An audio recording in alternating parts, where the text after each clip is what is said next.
Hello, everybody. I haven't done this in a long time. I don't know who's going to join me on this. It's just I do normally make AI videos and stuff, but I thought I made enough of those, and I need to speak live for a change and then get a few things off my chest. Now, the first thing, I'll say the very first thing I want to say, I just found out not too long ago that Trump announced that the U.S. will leave NATO. I know a lot of people are excited about that, and I can understand why, be honest with you.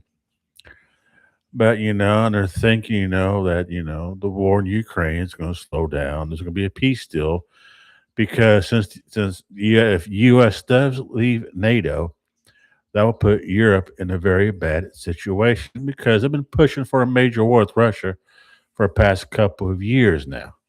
That means there'd be no more U.S. aid to the EU, especially with the war in Russia. So basically, I'll force the EU to make a peace deal. Or, they'll probably double down so they can do it without the United States. But I say good luck with that right there. And that's why I say with that right there. And there's a funny thing, if you know your history, I know my history a little bit as well. In World War II, Germany and the Axis forces invaded Russia. They got defeated bad, very bad. They got humiliated with that war with Russia, basically, where the Russians basically by themselves pretty much pushed Germany and their Axis forces right back basically to Berlin in 1945, I believe April 1945. But history's got an awful way of repeating itself. This is a sad reality, right? We live in right there. So we'll see how this goes. Now, I read one interesting comment that says the reason why Trump wants to leave NATO so they don't contradict NATO when we go to war with Turkey.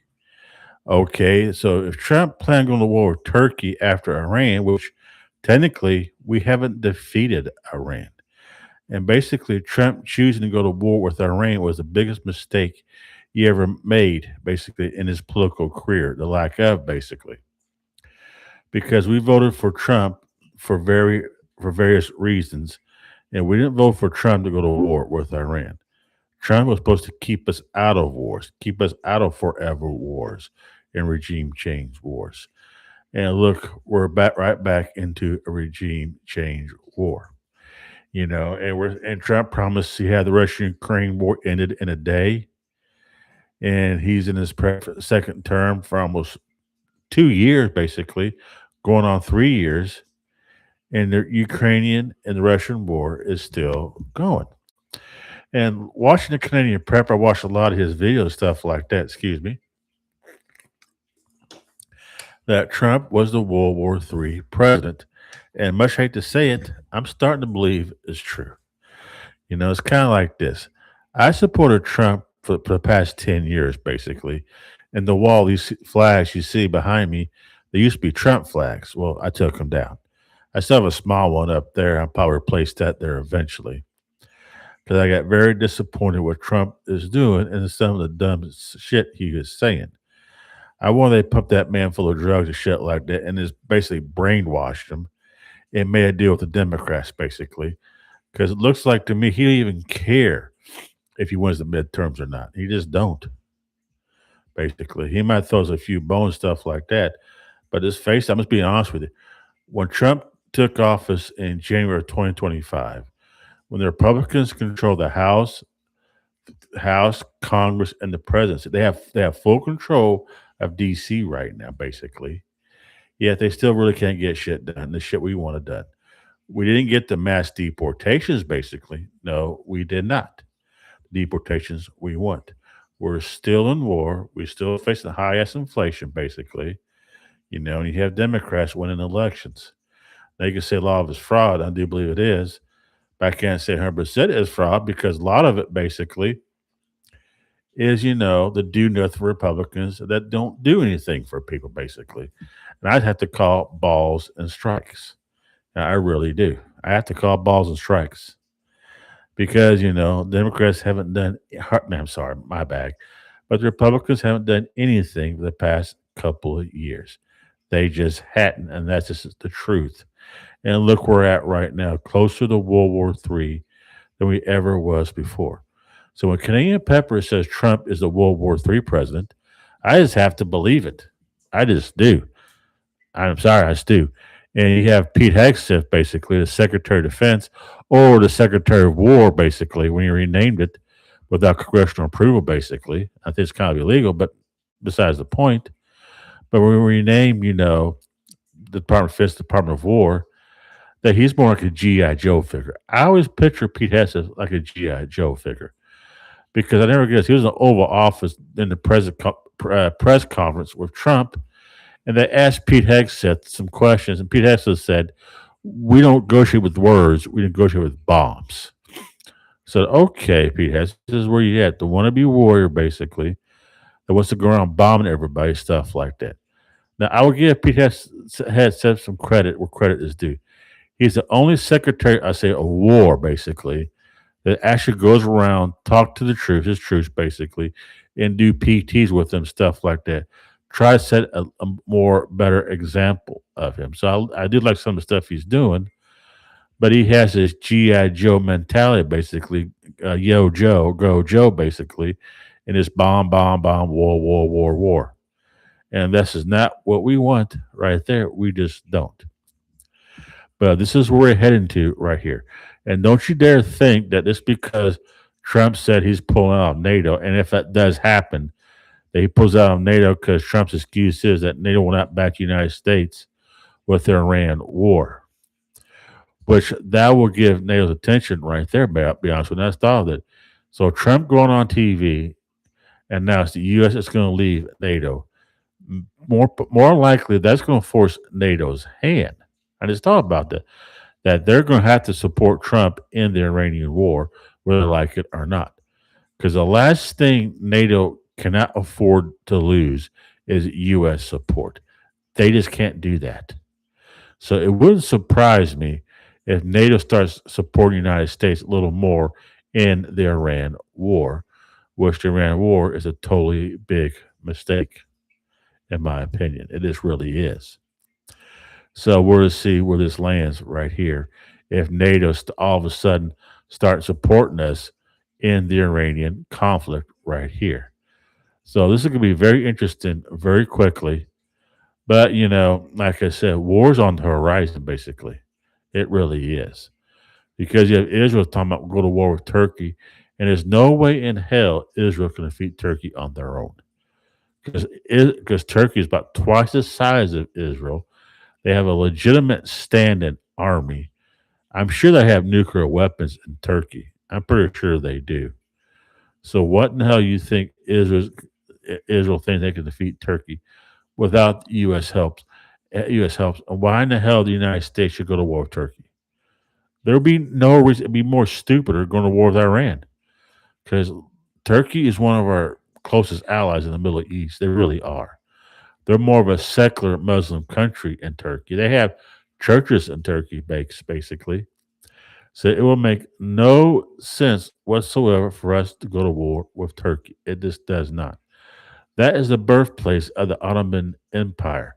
Constantinople, which is now Istanbul, basically. You understand what I'm saying? The Ottoman Empire right there. So you're not going to defeat those people real easily. And it's just no way we can do it. Matter of fact, we can't even hardly defeat Iran right now.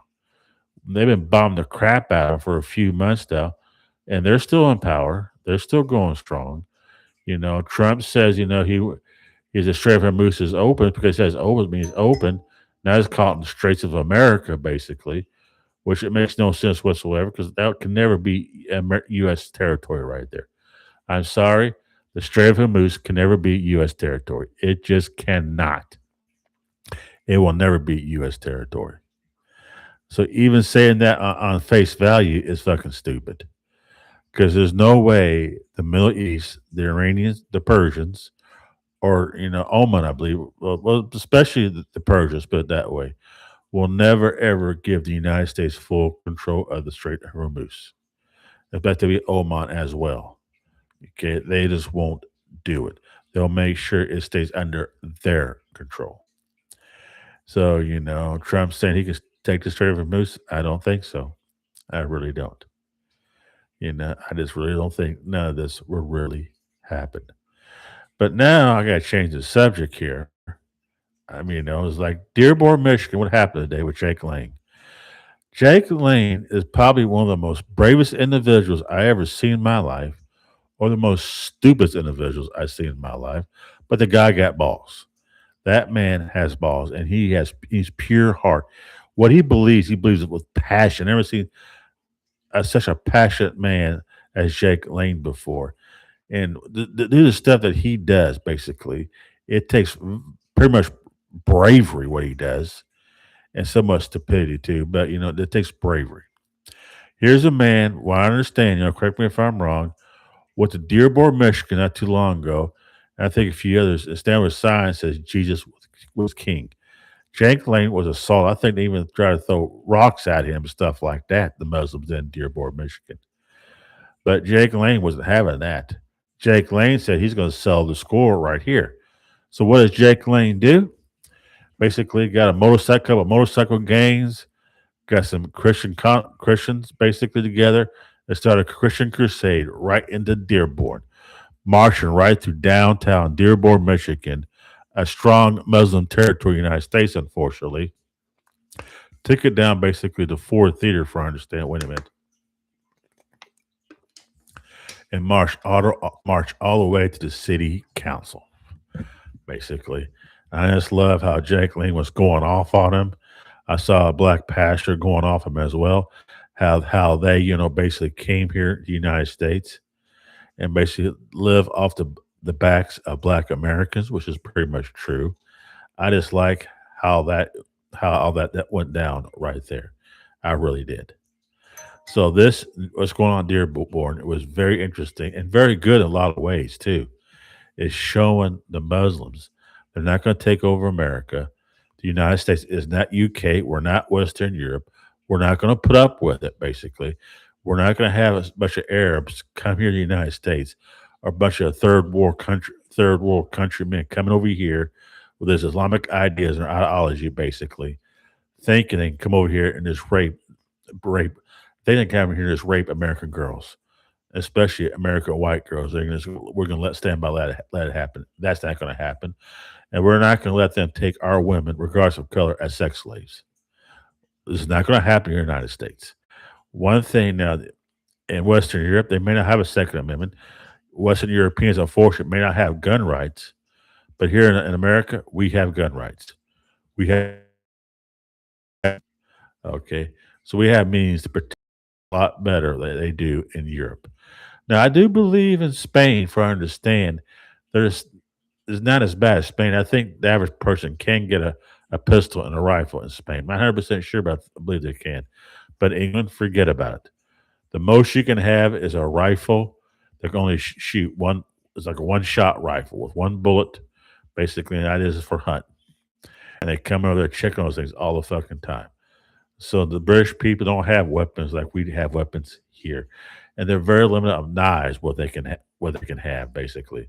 Here we can have all the knives we want to, the swords we want to, basically.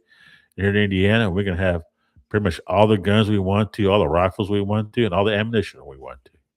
And it's very lovely here. It really is. But digress from all that basically. But what the Jake Lane basically proved to the Muslims throughout America, which are 1% of the population right now, that we're not going to let them, and they will not come here to the United States and take us over. Yes, they're running for political office, and unfortunately, we do have someone who has political power. Basically, there's a Muslim mayor, which is pretty bad, Mandami. Basically, you have a Muslim run for senator in Michigan. That's pretty bad. So hopefully he'll. And basically, we have the Socialist Democrats basically running all over the United States, women primary stuff like that. And Social Democrats takes over, it'll be very bad indeed. But when I say Jake Lane, God bless him. God bless what he's doing because he's taking his stand. He's putting his neck out there. He's already got criminal trials basically pending and everything else of what he's doing in Texas, I believe. I believe Michigan as well, and probably a few other states. and he's doing what he's doing. He's a J6 survivor, basically, where Trump pardoned not too long ago, and he's going out there basically and this rabbit and just going right down their damn throats. Jake Lane is the most passionate man I ever seen in my life. Okay, and that's all. It's about to end it right here, and we'll see where it takes us. Peace, see you later. Peace out. Bye bye.